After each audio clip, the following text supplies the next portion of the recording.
concept of an identity cloud and decentralized identity. Philip, over to you. Very good, thank you, Daryl. Hello, everybody. Good to see you all there. Yeah, so we're going to talk about identity cloud and decentralized identity. I'm going to start with exploring really what identity is and how we consider identities in a digital world. So, for an identity to function and be usable, you essentially need three things. You need a unique way of identifying yourself, call it an ID if you like. Sometimes it's your name, your username or whatever. You need someone who will attest to who you are, some authority that has verified you, like the passport office or a bank or so on. And you need a way to prove at any one time that you are that person in the identity. So some sort of proof. And you might look at some examples of that. So, for example, you've got a passport. Your ID in that case is usually your name, sometimes, combined with a passport number, but essentially your name is your identity. The verifier in that case is the UK government through the HM Passport Office issuing the passport. And the proof that you have is that your face, your physical face, matches the photograph in the passport.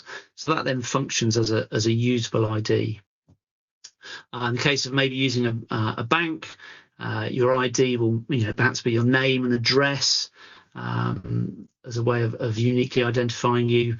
The bank themselves will be doing the verification, particularly when you sign up and open an account. They'll have carried out whatever verification to verify your identity, and the proof will typically be a password, sort of usual memorable address, memorable date, mother's maiden name, all that sort of stuff is basically your repeatable proof.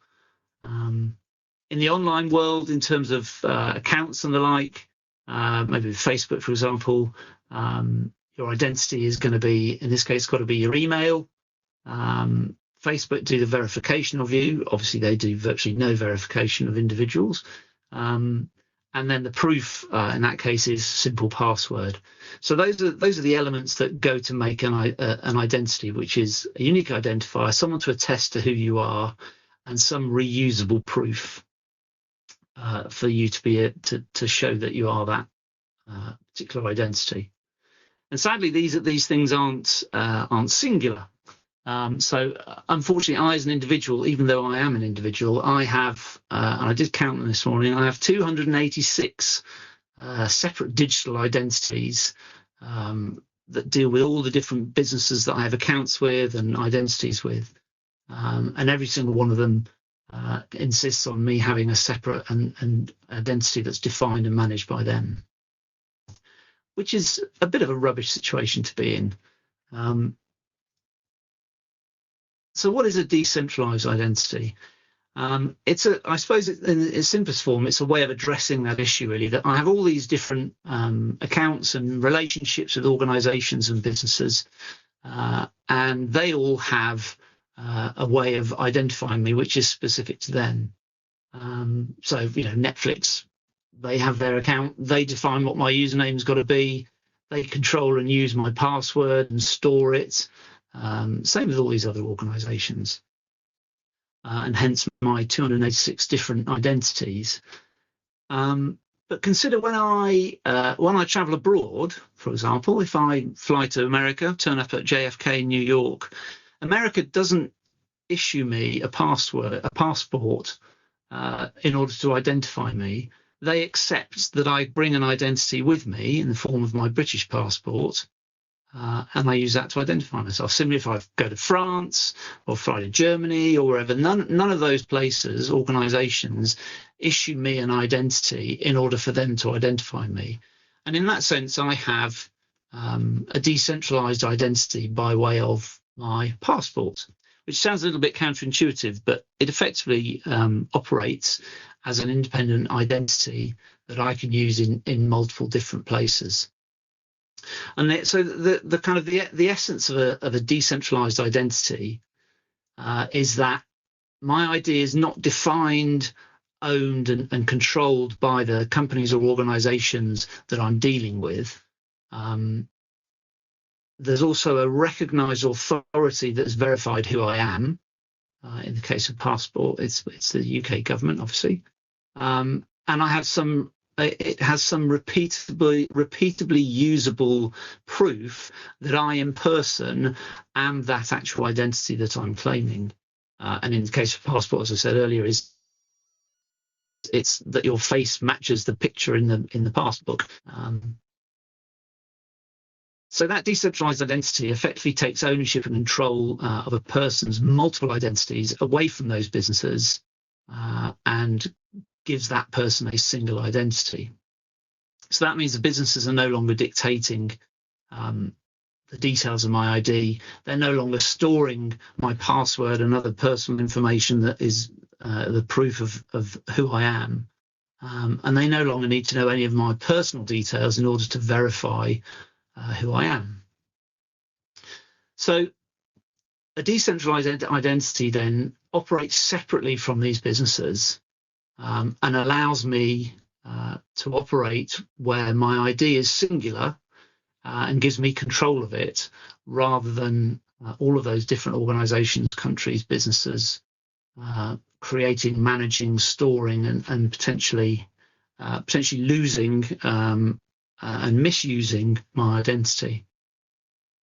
So that decentralized identity becomes a thing which is separate. And I guess then the question of what makes it a decentralized identity, what steps go further, are where we consider how those identities are stored and managed if they're separated out and not owned by all these different businesses.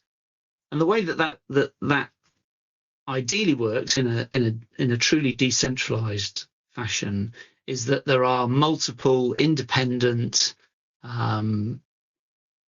identity operators that would store and check and attest to different identities in an open and kind of consensus way, much in the way that that blockchain operates for ledgers and transactional kind of activities. To really end at a decentralized identity, we would need to have many multiple independent operators that carried out those activities of storing and attesting to the checks of people's identity. And that in many ways, I suppose, is the step that's a little bit far beyond reality and possibility in terms of managing identities at the moment, of moving to that point where we have multiple independent organizations mining away at managing those identities in a blockchain style. But there's a way before that in terms of managing those identities and holding them separately. And if we think about the sort of the steps that need to happen to enable that decentralizing of identity, the most obvious things and practical things are that having a separately stored identity on the platform that's out from the different businesses is that my interactions with those businesses immediately doesn't require me to have an ID that's defined by, let's say, Netflix in this case, where they insist on only having an email to define my ID. We take away the mechanism by which that organization stores the proof of who I am and uses it. So they're no longer storing my password and using it to identify me. They're going to be using a platform that's independent from them that can separately manage that identity and the proof and provide a mechanism for them to check that proof. So moving towards sort of steps in the direction of a decentralized identity, we end up with a platform for ID whereby my identity, my credentials, and my verified proof of identity are stored separately and singularly for me, and are removed from all of the businesses. So I no longer have my personal information, passwords, and all the rest of it multiply stored in lots of different organizations whom I don't actually personally trust to look after it well, and and not lose it or have it breached, or in fact misuse it to to potentially sell my identity for for marketing and whatever other purposes, as well as the sort of the nefarious side of things of actually selling my identity. So stepping towards a decentralized identity, we can have a platform that's independent of all these businesses, that owns and facilitates the use of identities. So that's really what we might want to look at and call an identity cloud. So an identity cloud really becomes that thing which is separate from the businesses and organizations that want to use identities, and provides a single point for an individual to have an identity and a single identity, but facilitate it to be used across multiple different organizations.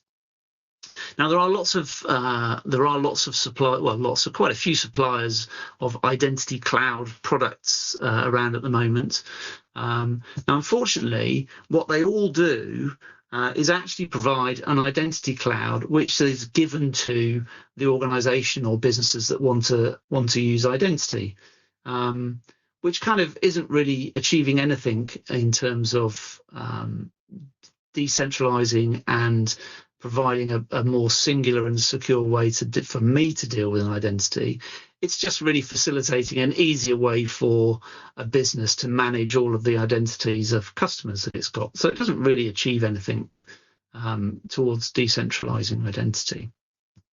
But there is a way to have a centralized identity platform, and that's what Nomidio's business is we have an identity cloud which is independent of all of these organizations and provides a single cloud-based platform for identities to be created and verified and deployed, so that any of these organizations can then verify and identify me as an individual without them having to store and have access to and control over all of the specific and personal details of my identity.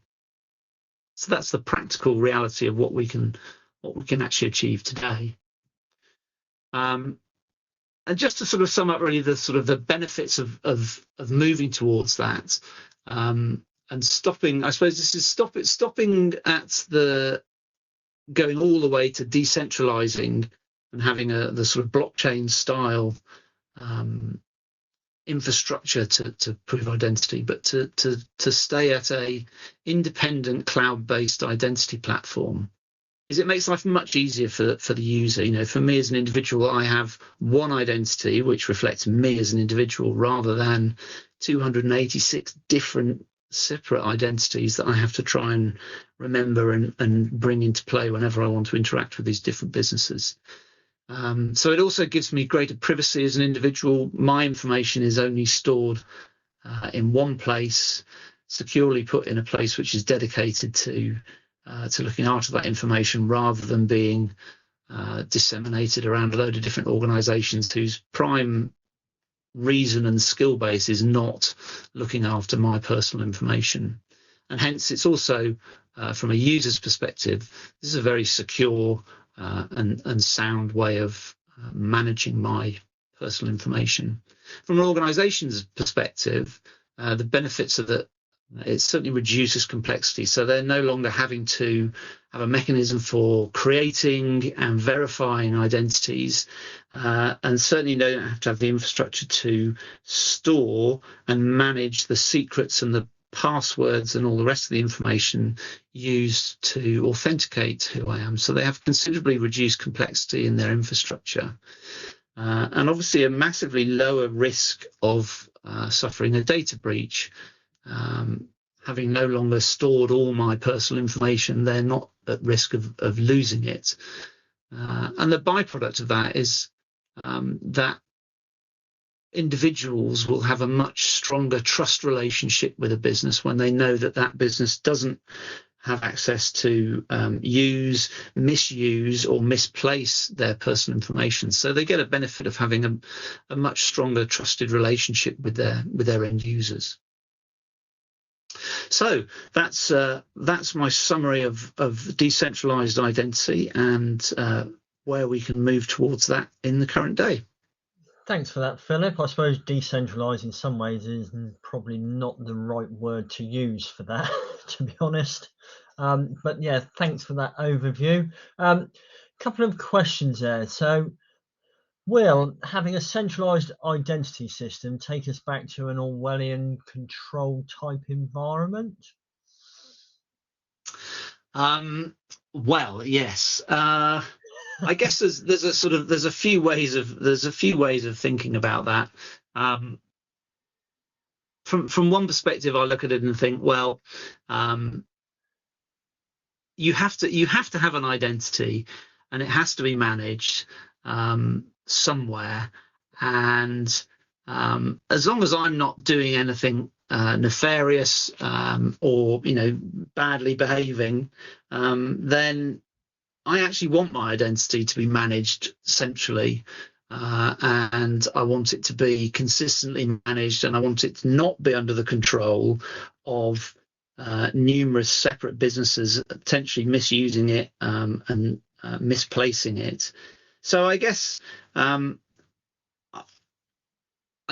really happy that there's a identifiable, trusted place for my identity to be managed, rather than it being at the beck and call of numerous different organisations that I have no knowledge or control over. I suppose the easiest way to look at it, that's only one set of credentials that need to be looked after and managed, and can't, as opposed to your 286, I think you said, different accounts that you have today. The fear of the sort of the Orwellian controlled environment is not really about who manages your identity. It's about having an identity in the first place. Yeah. And that I think we've, as a society, have moved to the point now where I think the majority of people understand that they have to have an identity, that they have to be digitally traceable and identifiable in order to exist and interact and transact within the digital modern world that we live in. So it's not so much an Orwellian consideration as a practical reality of having an identity. It's like a digital passport in some ways, I suppose. So another question. So what do companies have to gain from using this type of platform? I know you mentioned a couple of them earlier. Yeah, I guess, I mean, the most significant pieces are that they reduce their complexity in terms of their infrastructure and the responsibility of storing and managing very sensitive information. It's just taken out of their control, and hence they get the complexity cost reduction is considerable, and they also alleviate themselves of the risk of losing that data and being fined. The sort of the implications of fines for data breach at the moment are really quite considerable. Business breaking if they get it badly wrong. So. Well, they've got no data to lose there of individuals, really, have they, straight away? Exactly. So that's an easy way. A question that's come in from Nick. A decentralized identity seems like a good idea from a user's perspective, but what would make a company choose to leverage it over an OAuth approach with Google? Well, that's interesting. So I mean, in a way, Google are setting themselves up as an identity platform by in doing that, in the same way that maybe that Facebook allow you to sign on with Facebook or whatever. And I guess there's